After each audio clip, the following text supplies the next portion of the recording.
Hello guys, welcome to షేరు ఐడియాస్కి. తెలంగాణ రాష్ట్ర వ్యాప్తంగా ఆసరా పింఛన్ అయితే భారీగా అయితే పెంచింది రాష్ట్ర ప్రభుత్వం. ఒకేసారి అయితే 6 నెలల సంబంధించిన పింఛన్ అయితే ఇవ్వబోతుంది ఆగస్టు 1వ తేదీ. దీనికి సంబంధించి దరఖాస్తు ఎలా చేసుకోవాలి, ఏ పత్రాలు ఉంటే డబ్బులు విడుదల చేస్తారు, ఏంటి అన్న దానిపై వీడియో క్లారిటీ చెప్తే వెనుక చూడండి. ఫేస్ మీగా మంచిగా ఫస్ట్ టైం వస్తే ప్రతి ఒక్క లైక్ అండ్ షేర్ చేయండి, ప్రతి ఒక్క సబ్స్క్రైబ్ చేసి పక్కన బిలోహం చేసుకోండి. Direct topic తెలిపోతా. తెలంగాణ రాష్ట్ర వ్యాప్తంగా ఆసరా పింఛన్ అయితే తెలంగాణ రాష్ట్ర ప్రభుత్వం సీఎం రేవంత్ రెడ్డి గారు అయితే మొత్తానికి అయితే పెంచారు. ఈ నెలలో మనకైతే బడ్జెట్ ప్రవేశపెడతారు కాబట్టి ఆ బడ్జెట్లో మనకైతే ఆసరా పింఛన్ కూడా ప్రవేశపెట్టబోతున్నారు. ఒకేసారి అయితే వచ్చే నెల ఆగస్టు 1వ తేదీ అయితే ఒకేసారి అయితే ఆ నెలకు సంబంధించిన పింఛన్ అయితే విడుదల చేయబోతున్నారు. మన ఖాతాలో డబ్బులు జమ కావాలంటే కన్ఫామ్గా అయితే ఈ పత్రాలు అయితే ఉండాలి. కాబట్టి ఇవన్నీ రెడీ చేసుకోండి.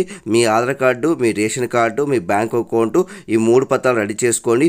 ఈ 3 పత్రాలు ఉంటే మనకైతే డబ్బులు అయితే విడుదల చేస్తారంట బ్యాంక్ అకౌంట్లోకి. కాబట్టి ఈ నెల 16 జూలై 16 ఈ పత్రాలు రెడీ చేసుకుంటే మనకైతే అధికారులు మీ ఇంటి దగ్గరికి వచ్చి మీ అడుగుల కాదా చెక్ చేసి ఆగస్టు 1వ తేదీ ఒకేసారి ఆ నెలకు సంబంధించింది వృద్ధులకి, వితంతువులకు 18,000, దివ్యాంగులకి 20,000 అయితే డబ్బులు విడుదల చేస్తారంట. కాబట్టి ఇది ఒక శుభవార్త అని చెప్పొచ్చు.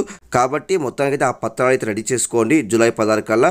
ఎందుకంటే మళ్ళీ ఆ పత్రాలు రెడీ చేసుకోకుండా ఉంటే మీకైతే డబ్బులు పడదు ఆగస్టు 1వ తేదీ ఆసరా పింఛన్ డబ్బులు. కాబట్టి అవి రెడీ చేసుకొని పెట్టుకోండి. ఇంకా అప్డేషన్ ఖచ్చితంగా పోస్ట్ చేస్తాను. చాలా మందికి అయితే ఈ విషయం తెలియదు కాబట్టి ప్రతి ఒక్క లైక్ అండ్ షేర్ చేయండి, ప్రతి ఒక్క సబ్స్క్రైబ్ చేసి పక్కన బిలోహం చేసుకోండి. Thank you for watching. Thank you.